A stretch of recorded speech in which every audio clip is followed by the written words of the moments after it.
To remove the back wheel, we're going to undo these big nuts on either side of the bike.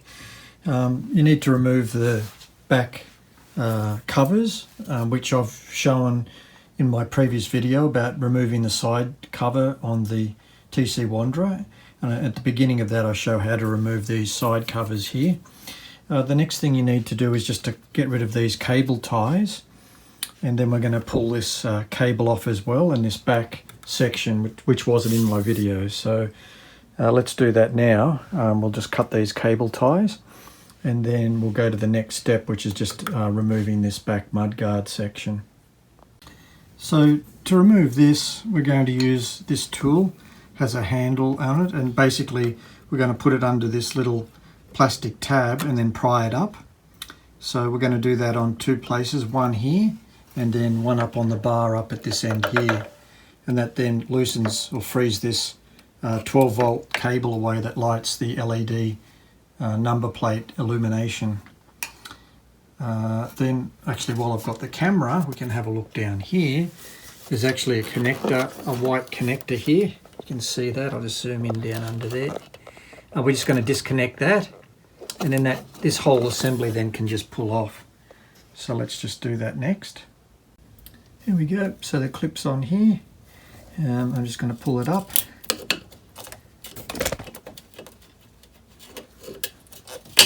There we go, and it's off. You can see it on the other side there.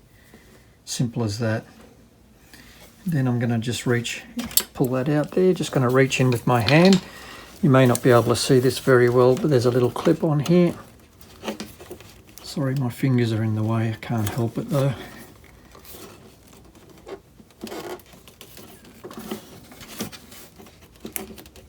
It just comes off like that. So the standard screw is actually a hex screw. That's what comes with the TC Wanderer.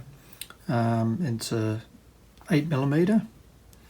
But what I've done is I've replaced mine anyway a while ago with has a screw type head, a hex head on it.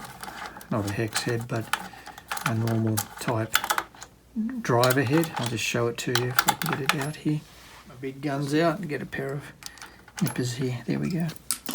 So I've just replaced it with one that's got a screwdriver head and plus a socket head on it like this. So it just makes it a bit better. It comes with a spring washer and washer already part of this assembly. So that's why I bought it. So there's three of these, one here, and one here. I'll undo this one next.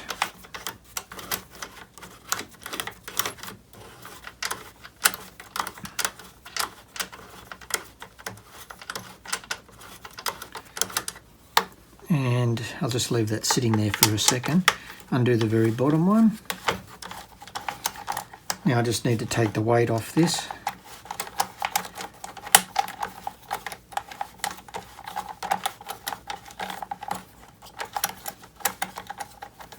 Okay, that's it. It's out. This one you can take out by finger, and then this one I'll just pull off.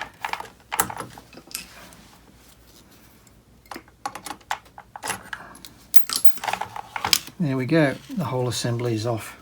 So 1, 2, 3, simple as that. Okay, so the next step is we're going to put it onto the service stand. And normally on my service stand, I've got a couple of them, but this one, has a red paddle, and I'm going to put it under here on either side of the bike. Just be careful on the left-hand side that you don't put it under the orange cable, which is your 3-phase power cable to the motor. So when it's sitting under there, all you need to do is just push down on the center stand, and there we go, it's up, and then the wheel's free to move.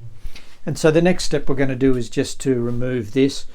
At this stage I'm not going to undo the brake line. I'm just going to have a look at this adapter here with the new one to see what type of modification I need to do to the new adapter. This one's very thin, it's only 6mm, and the new one I've got is much thicker. So I just need to have a quick look at that first. So to do that, I'm just going to undo these two bolts here, and then this will just lift off, and then I'll just hang it from up here to get it out of the way for now. So let's do that next. Okay, so it's a 12mm socket wrench. Just loosen that off. Loosen that one off. They're not that tight, they don't need to be that tight. It just comes off. This one will come off. As soon as you loosen this actual caliper is then ready to be removed. This is what you do if you want to change your brake pads. You can actually take this off and inspect them and change your pads through here, or you can just lift it off here. So what I'm going to do is I have a little piece of it's like plastic string, and then I'm just going to loop that through here and just tie it up here. Just get it out of the way. Normally on a brake line I don't like just letting it dangle because you're putting stress on the joint, and this way there's a slight amount of stress just on this curve. It's not too bad though, but at least the joint here isn't being stressed by the weight of the actual caliper pulling on it while it's dangling. So the next thing we're going to do is remove these bolts here.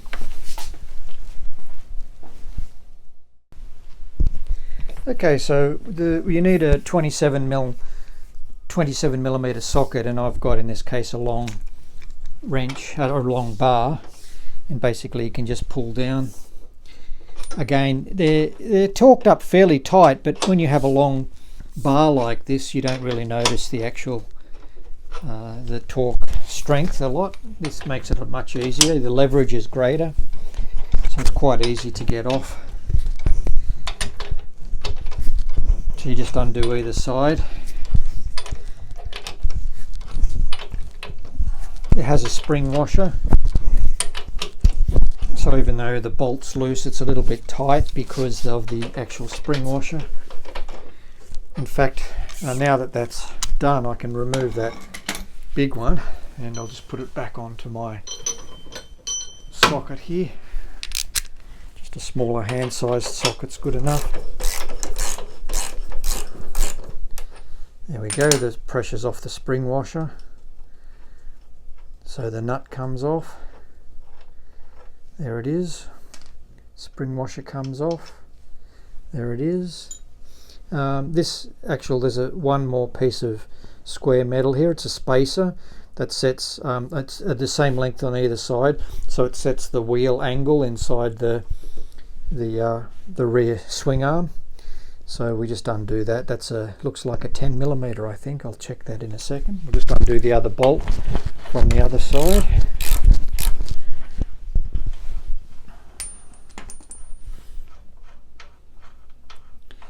So when this assembly comes off, this is going to be loose. So as you pull the wheel off, this will actually come off with the wheel itself. So as I said, we're just going to put the new spacer in here where that holds the caliper, the new caliper spacers, because we're putting in a larger disc here, so this needs to come out further. Anyhow, we're going to just remove this next. Okay, so this is a 10mm socket. It just comes off. Then this plate, well actually I'll just get the other side off first. It'll be loose.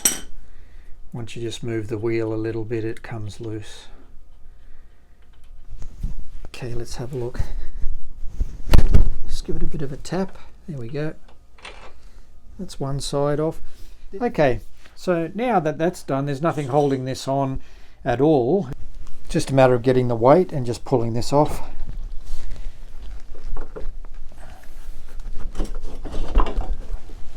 And there we go. That's the wheel off. I can just let it hang there for a second. And this is the plate here that's in question. That sits like this against the wheel. And then there's a little tab inside the swing arm here for that. So that's what I'm going to have a look at just now. Okay, so the next step is just removing this disc. This is a 6mm hex socket. So we'll just undo these 3 bolts. The quality on these metals isn't that good. Make sure that the actual hex socket is all the way into the actual screw itself.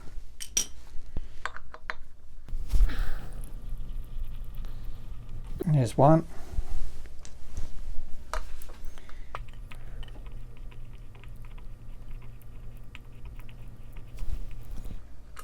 2.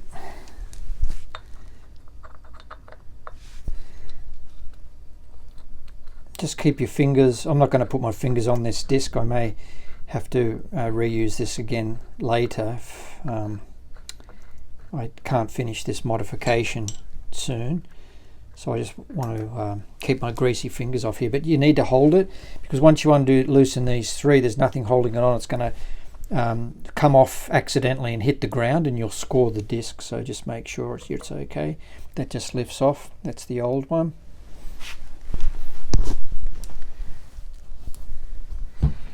New disc is the 220.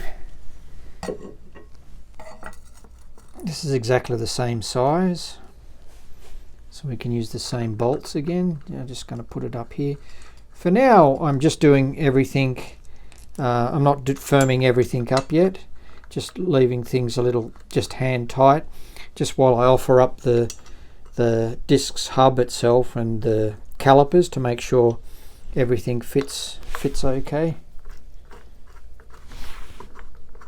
This is just finger tight for now.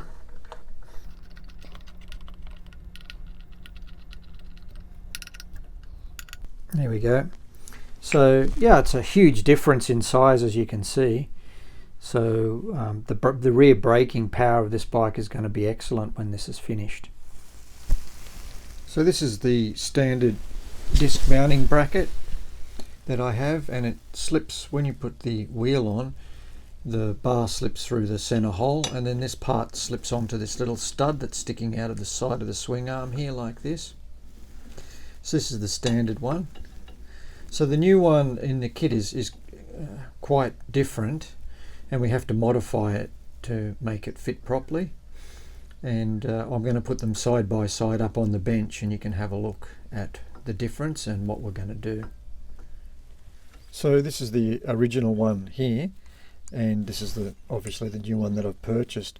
The main difference is that you notice that this one here has a cutout and this one doesn't, so you can't actually slide it onto the swing arm without this cutout in here. So we have to actually cut this out so it matches this one here. That's the main difference that we have to do. Okay, so this is the new part, and if you can imagine, the wheel is on this and the shaft is in the center hole here. It's not going to be able to go over here. You can't actually lift this out and put it on. It fits, obviously it fits to slide up and down, but you can't actually lift it out because the wheel is inside and the shaft is inside. So that's why the other one has a notch on, so you assemble it and then you just slide it all into place. So that's the reason why I've got to put a notch in here. Okay, so that's what we're going to do next.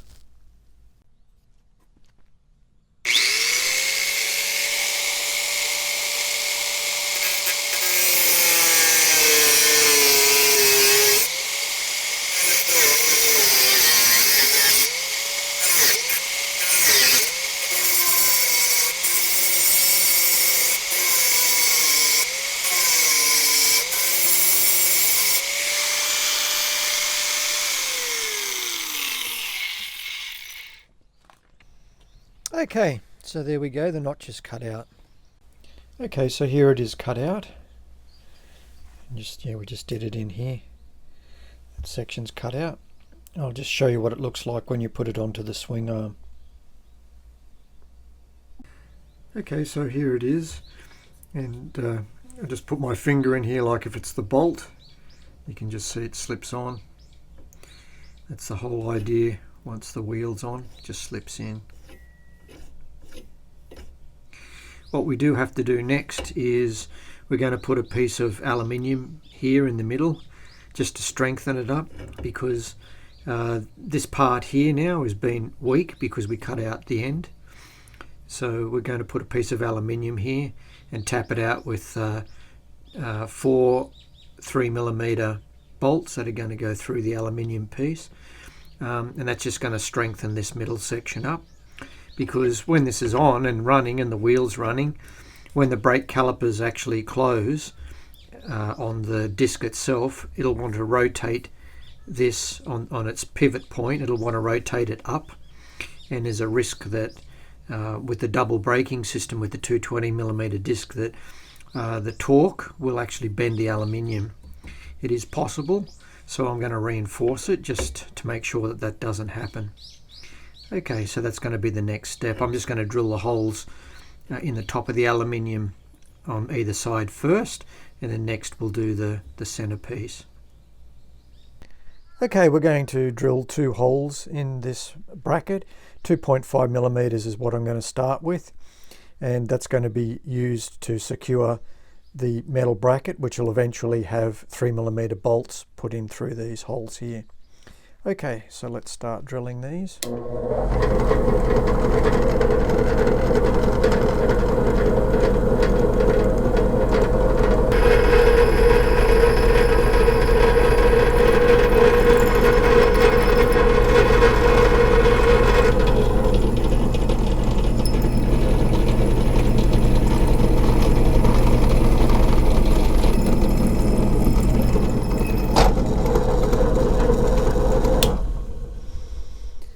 Okay, that's drilled. A little bit awkward because I'm trying to keep my hand away from the front of the camera lens, but anyhow, so I drilled both sides at once, so it's much easier that way. Okay, we're just going to move this bracket, and then we're going to drill out the back part of it.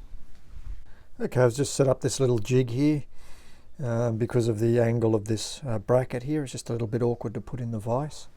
Okay, so let's drill this out.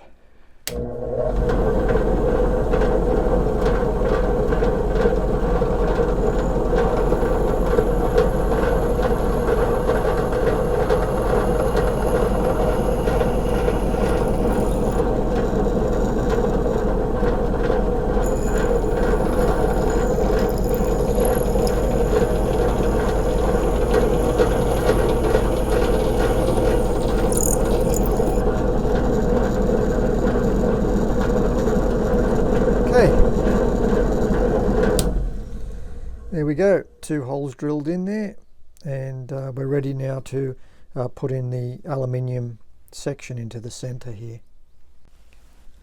So this is the aluminium bar that I have.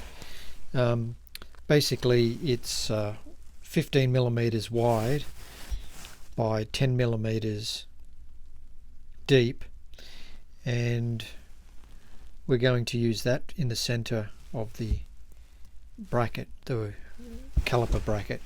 So basically it's going to go into here. It fits perfectly into there. So we're just going to cut it, and also we're going to round the end of it so it actually fits into this area here. So that's what we're going to do. I've just made the aluminium piece 45mm long.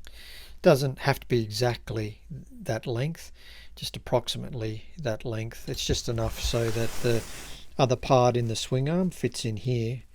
That's all the only clearance that you need. Okay, so I'm just going to use a washer, and I'm just going to put it down here and then just mark around the end here like this, just to give it a shape. And I'm going to do that on both sides, and then I'm going to get a bench grinder and just grind the corners off the aluminium, and that'll give it the shape that we need. Okay, so we'll just get the bench grinder fired up, and then we'll just get the edge round, nice and round on here.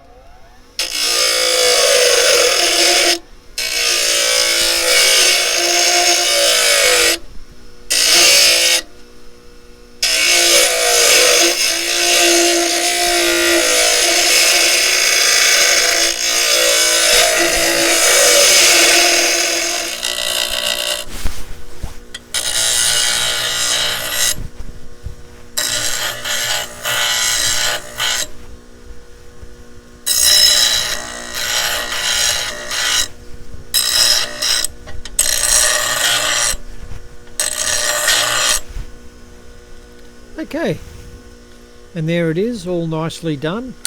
It's nicely rounded, and this edge is a little bit sharp. I'll just get the file onto that, and basically that's done. And then the next bit is just to cut that off, and then we can drill our 4 holes inside the piece of aluminium. Okay, so next step is we'll just cut the aluminium piece.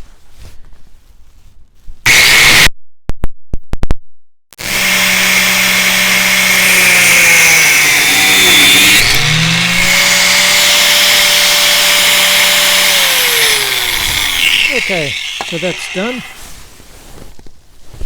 and then we're just going to file it so it's nice and smooth, and then it's ready to be drilled.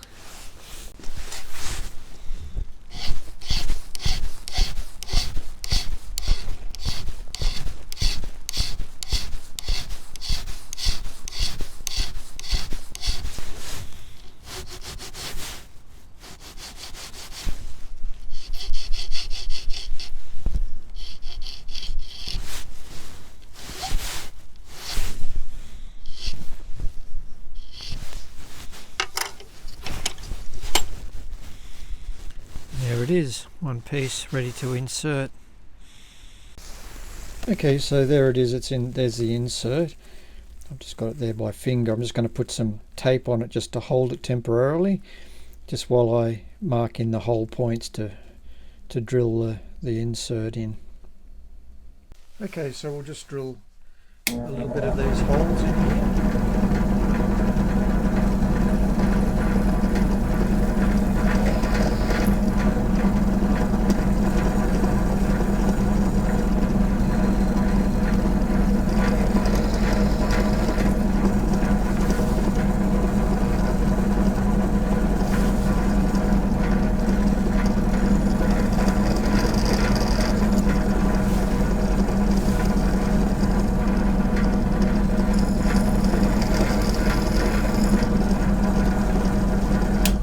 Okay, so that's just put a mark on the center piece of aluminium. We can just take it out of here and then just drill it in the actual vise itself.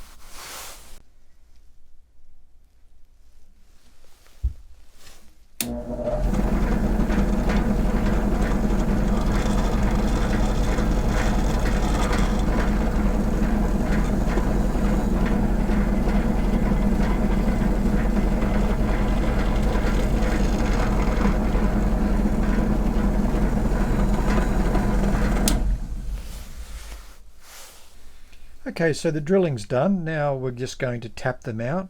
Okay, so we're going to, these holes again are 2.5 millimeters, and we're actually going to tap it with an M3, a 3 millimeter tap, because the screws we're putting in are 3 millimeter. So I'm just going to put some oil in here, a little bit of oil, and then we'll just begin the tapping.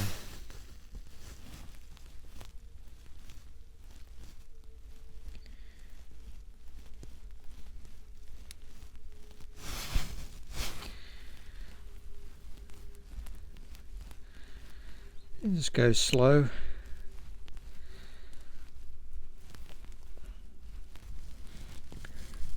Because it's such a small tap, don't put too much pressure on it. Just do it slowly, and make sure you back off the tap just to get the swarf out. If you feel that there's a little bit tight, just back it off a couple of turns and then redo it again.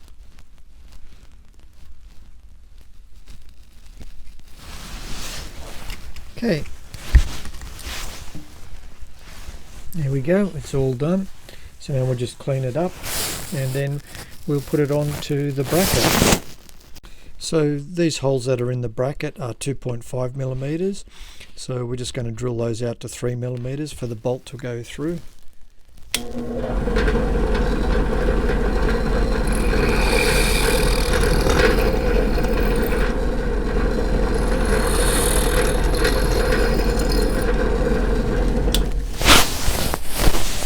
Okay, so that's all done. It's just a matter of assembling it now. Okay, so this is the part that's in the center now, in the middle. This one is an M3 by 15 millimeter. So we'll just put it in. you can screw it by hand. Put the next one in. You can see the depth that this has a spring washer and a flat washer. You can see that they're going to go in almost halfway, so there's enough room on each side for these.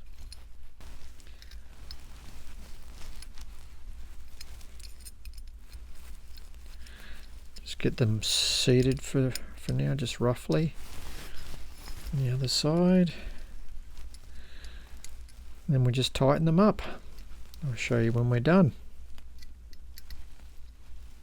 Yeah, so here it is, it's all done. I've just cleaned it up, got some alcohol and just wiped over everything. See the screws are in here. They're M3s, as I said before. It's got the flat washer, spring washer. Yeah, so that's all done. So it's just a matter of assembling it on the wheel now and sliding it in, and we're ready to go. Okay, so we're just going to tighten up the rear disc.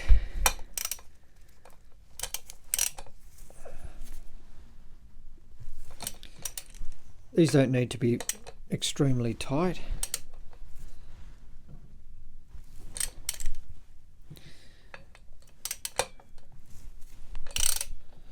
With the disc kit you actually get brand new ones. I'll just keep the original ones for now. Okay, so that's on, and now we're just ready to put all the assembly together and slip the wheel on. So we'll do that next. This is on the left hand side of the wheel. This is the number plate mounting bracket. That is on the hub itself, so that has a notch here, and it just slips on the rear back of the hub and just sits there. The whole point of showing you this is that there's one hole in particular that has to line up with this hole here in the swing arm. So once this is slipped on, which will look like this once it's slipped on, that'll be on the wheel itself. The wheel will be through the center here. Just make sure that the alignment, when you tighten up the rear nut, the big nut that's in here, when you tighten it up, make sure that the hole goes all the way through. You can see the hole clearance. If it's a little bit up or down or left or right, once the rear wheel's tight, you won't be able to get the bolt through here because it's misaligned, and you have to loosen the nut off again and redo all your wheel alignment. So just check that that's actually, you can see the hole, this hole is all the way through that hole. And when you're moving the wheel, it just slides up and down. That's what that little notch does. It keeps everything in place. Okay, that's all you have to check for when you're tightening things up. But that just sits on the rear wheel like this, locks on. So you just lift the rear wheel up, and this little cutout here on the rear wheel bolt just slips through here when you're assembling it, and then you just make sure that those two line up.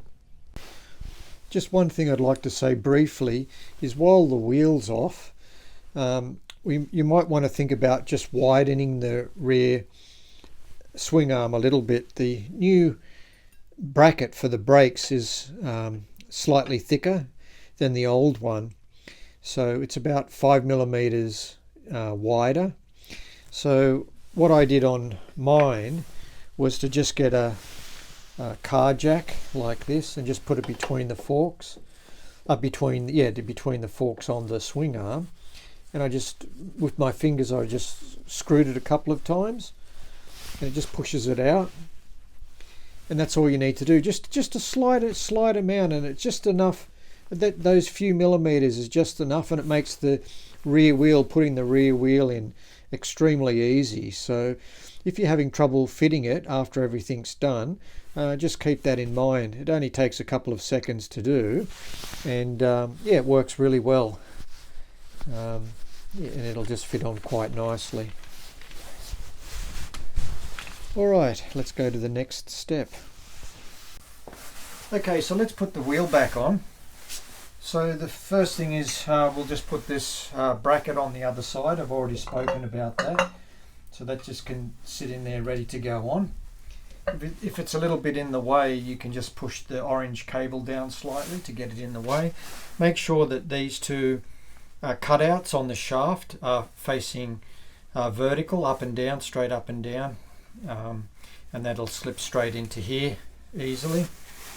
Next we have our M18 which is the 18mm washer. This particular one is 3mm deep. That needs to go on. This didn't come with the brake kit. I bought that separately, and that's required to space out the caliper slightly so that it lines up with the disc. And then we're going to put on our bracket, which we made earlier, and that's going to go on to the disc itself. At the moment it's just moving. It's okay, you can just let it swing around while you're putting the wheel on. It's not going to be a trouble later, because there's enough play in here to be able to turn this up and push it into the little notch later on. So we're just going to offer it up to the wheel, and then we're just going to lift it up, and then we're just going to slip it on. There we go, it's on. So simple as that. Then you can turn this to face the notch, and then just push the wheel so that it goes in. Just wiggle it so it goes in the notch, and there we go, it's seated. And then we can just use the procedure and tighten it back up. Okay, so the spacer just sits on top here, and then you put in the 10mm bolt. Just hand tight's good for now, and then you just do the same on the other side. And then after you've done that, you just put on the nuts, spring washer, and then the wheel nut, and then we'll tighten it all up. Okay, just check your wheel alignment, and you can do that with the front end of the tyre here. Sorry, my hand's in the way. Let me see if that's in the shot. Let's move it over here, and I'll use this as a pointer. So between here and here in the swing arm, there's a space between the tyre. It's about 1.5 centimeters, and just check that the spacing on the other side's about 1.5 centimeters as well. If it's not, you can just tap the tyre slightly, and then when both sides are the right spacing on either side of the swing arm, you can actually see it very clearly.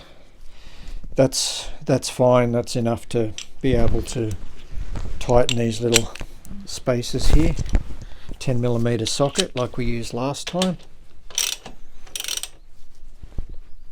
Again, don't over tighten these, they just need to be firm, not tight. The actual main nut on the shaft is actually holding everything together, so this is just merely to stabilize the actual spacer, so that's why you don't need to crank on it, otherwise you'll just strip out the thread or something like that. So this is just firm, these ones are tight. Okay, just give it a rotation. Let's check it out. Its spacing's perfect. Okay, so we can tighten these back up. Okay, it's a 27mm.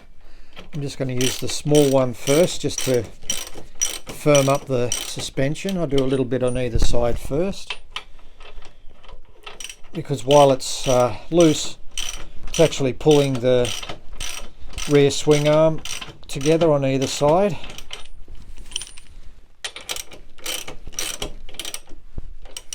You'll feel it firm up.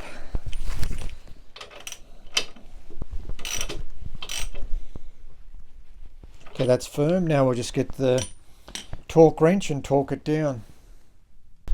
Okay, here's the torque wrench. So these are torqued to 120 Newton meters.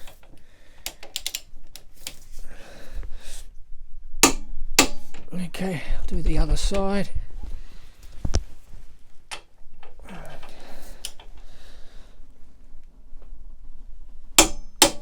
There we go.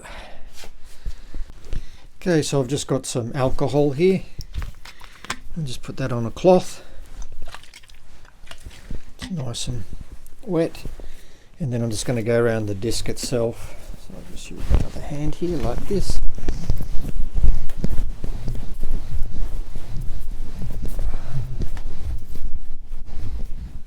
Yeah, you can see it's a bit coloured, so a little bit of contamination on there. I'll just get to another clean spot on the cloth, do the reverse side.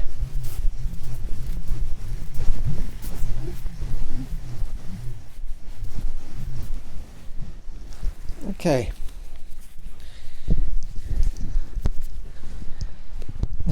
just get another cloth, completely clean cloth, and then just go over the disc itself.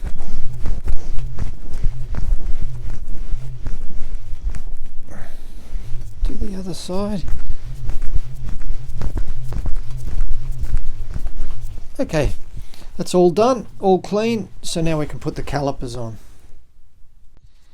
Okay, so here's my caliper, and these fit on here, so just put it on over the center of the disc, slip it on, and put in the bolt. These come with the kit as well, all the bolts. I'm just using the small tool at the moment just to get them in place. I'll tighten them up shortly.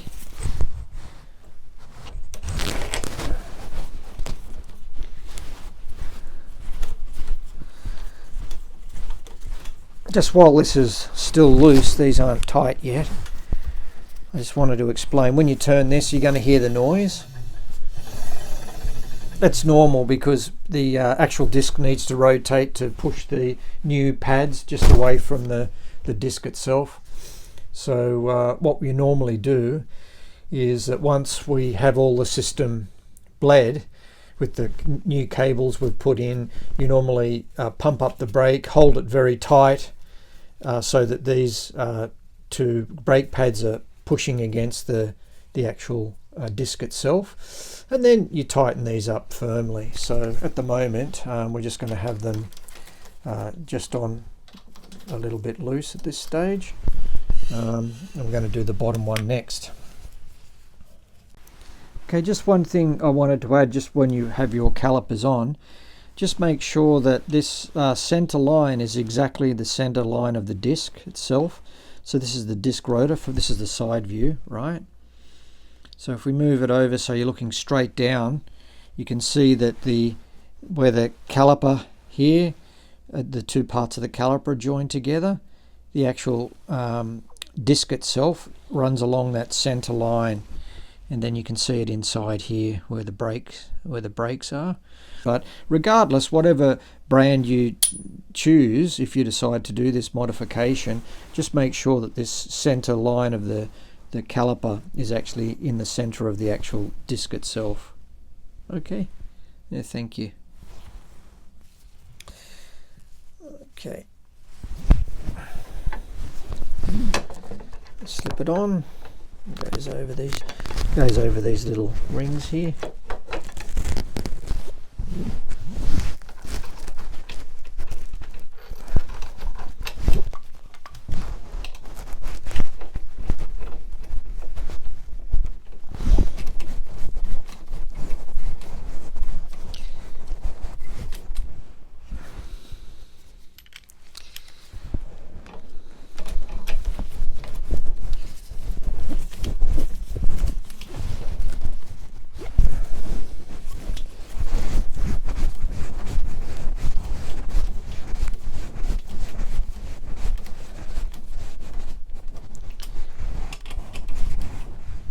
Okay, so there we go. They're the two disc calipers on. It's looking quite smart already. Alright, so the next step is actually doing the main brake cabling from here up to the main brake pressure unit, which is inside the right hand side cover. I actually showed that in the previous video on how to remove the actual bike side covers, so we'll do the next step.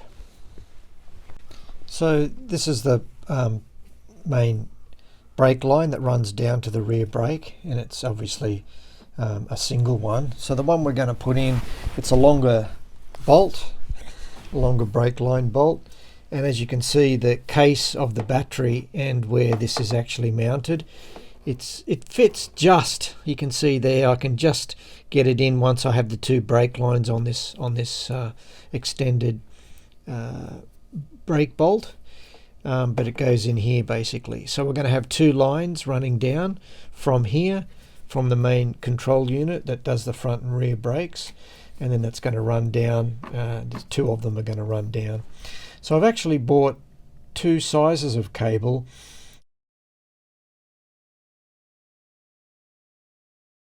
And I'm going to run one on the top of the swing arm and run one on the bottom of the swing arm, and then they'll just come up through here, and then they'll attach into here. So that's the next step.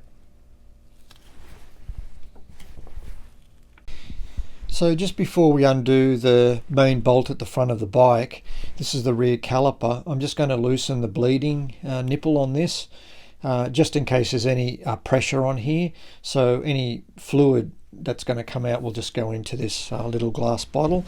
I don't expect there to be any pressure whatsoever, but I'm just going to undo this anyway, just to release the actual bleeding nipple itself. There we go.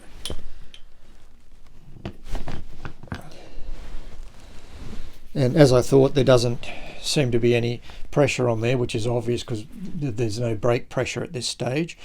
So now that that's released, I'm going to undo the front bolt, so that'll be the next step. So this is the next step. So I've basically got a bung. So when I pull this off, I'm going to actually put that into here just to stop any fluid from leaking while I'm putting on the getting the other brake line set up. And I've also put a cloth, an old rag, in here as well, so any drips that come off here is going to go onto the actual rag itself. So you need a 12mm spanner, and then we'll just loosen this off.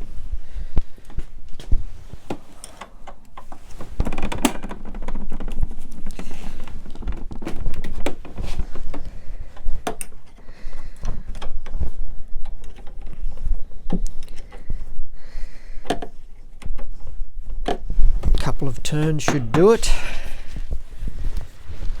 My hand's going to be in the way. I'll see if I can get it underneath. I apologise about that.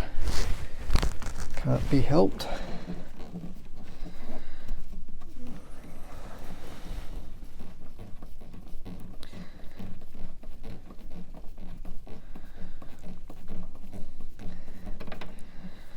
Okay, so it's out. And as expected, the fluid is leaking, so I'm just going to put the bung in here.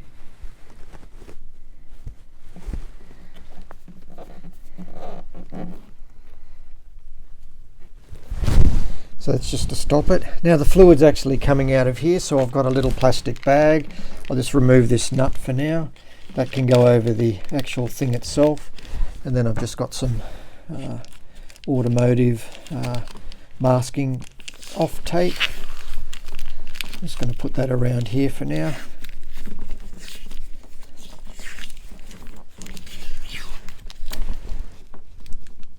There we go.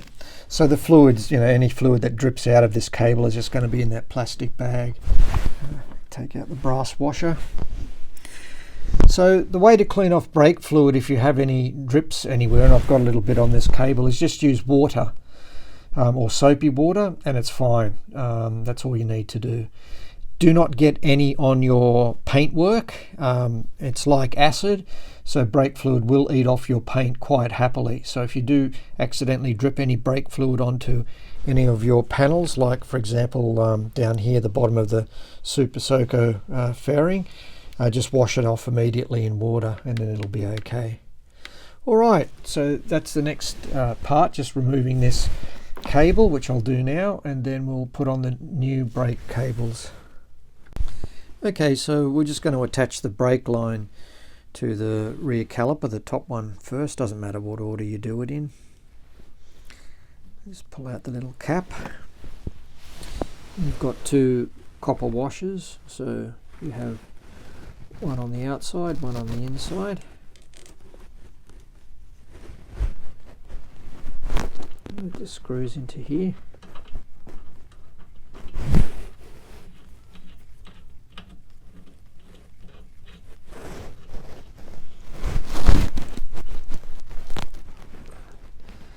And what I'm doing is, see the angle here, I think it's 28 degrees. I'm just going to have it tuck that way, and that way it can go from here and then sit onto the, I'll just move that over, sits onto the rear fork very nicely.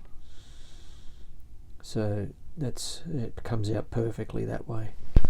So this is in this case it's what comes with the kit, it's a 14mm.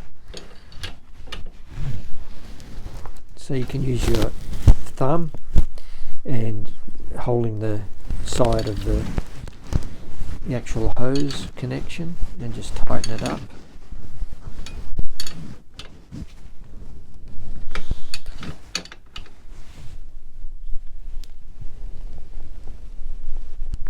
There we go.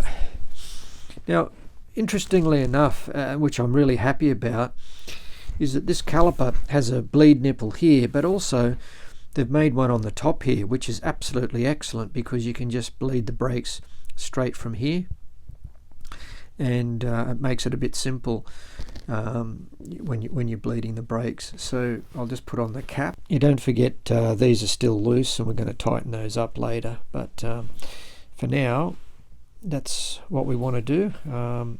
I'll just get the cap for here. So this is the bleeder nipple here, and there's a little dust cover as well, so that goes on to the outside here, and then that screws into here. It's an 8mm thread on it.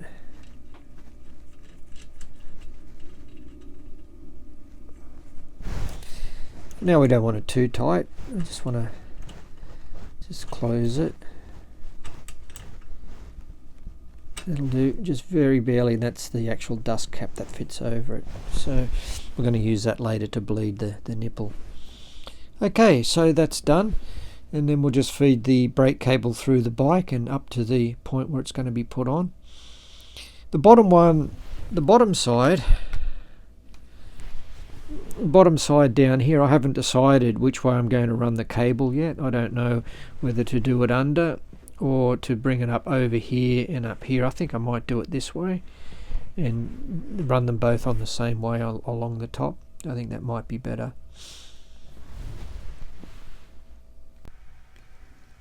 Okay, so the rear's on now. Obviously I haven't actually put them onto the swing arm yet and tied them down, but the actual cables are in and installed, and they'll be tidied up after. So that's what they look like. And the bleeding nipples, there's one down here and one up here. Okay, let's do the front of the bike now. Okay, so here's our longer brake bolt, and you can see it's got a copper washer, rear brake line, copper washer, rear brake line, copper washer, and then that's going to go into where this bung is over here.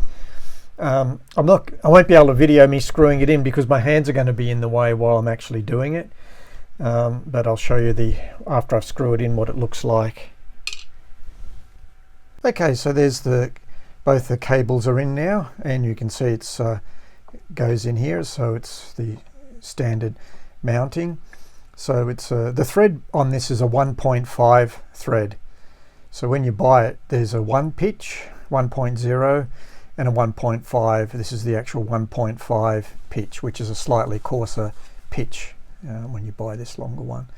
So yeah, we have the bolt, copper washer, hose, copper washer, hose, and then the end bit is the copper washer again. So that's it. So all as we have left to do now is to bleed the brakes, and there's going to be quite a lot of brake fluid needed this time because we've got double the hoses, and also the calipers being new, they're empty. All the pistons are empty in the calipers as well. Okay, let's get started doing that. So this is your rear brake pot, and at the moment it uses a T20. It's a star. It's not a hex, it's a star, or a Phillips head either, it's a star. And they're very, very, very, very tight. So make sure you get a good quality one so they fit in there perfectly, because you really have to crank on it to get them out. I've already loosened these, but I was surprised at just how tight they were. So you just continue to undo that, and that's where we're going to start to top up the brake fluid when we do the bleeding. So we're just going to pump the brakes, and we're going to continue to do this until it starts to get firm, and then we'll bleed the other end at the actual caliper itself. I've been doing this for about 5 minutes now. You can see all the air bubbles coming out as I pump, and even when I stop pumping you can see them, they're still coming out. So you need to obviously buy a nice big bottle of brake fluid and just keep going. Just remember, if you do it very quickly, just be careful, because it actually pops off, it pops out of the actual liquid itself, so you don't want it to spill everywhere. So just be careful when you're actually pumping it. You can see I'm just doing it quite gently, backwards and forwards.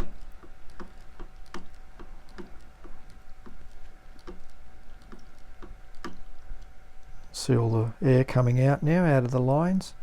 So just do that for probably about another 10 minutes or so. So now I've moved to the back of the bike, so I'm still pumping the front brake, and what you do is you hold the front brake lever fully in, keep it in, you can reach over, get the nipple, turn it up, and you see the air bubbles come out, and then tighten the nipple back up, and then just continue doing that. Pump the front brake,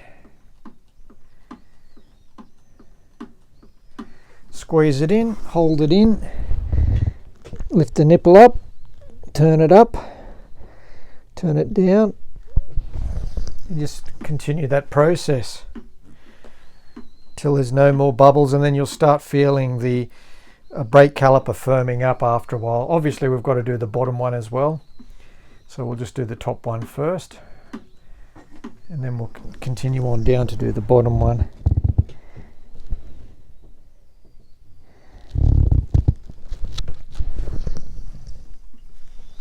So all the brakes are finished now, all the lines are tight and the brakes have been bled. The brakes aren't 100% yet, they need a little bit more bleeding, but it's good enough for me to be able to give it a good test ride. I'm going to put the side covers on and the rear section and all the plastic parts, and it's just the reverse of what we did when we took them all off.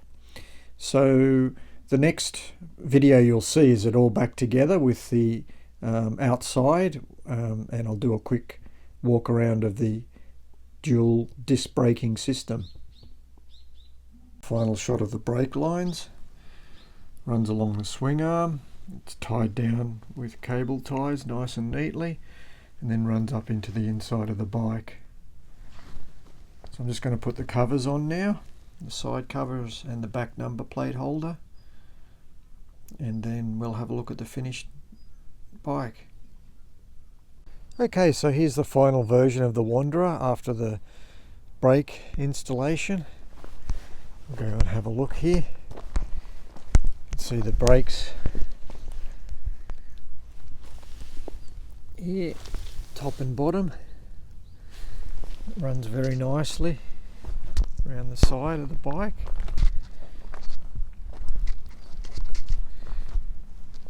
You notice I've got a screen on the bike here. I took that off my NC 750X, the Honda, and just fitted it to the Wanderer just for a winter screen.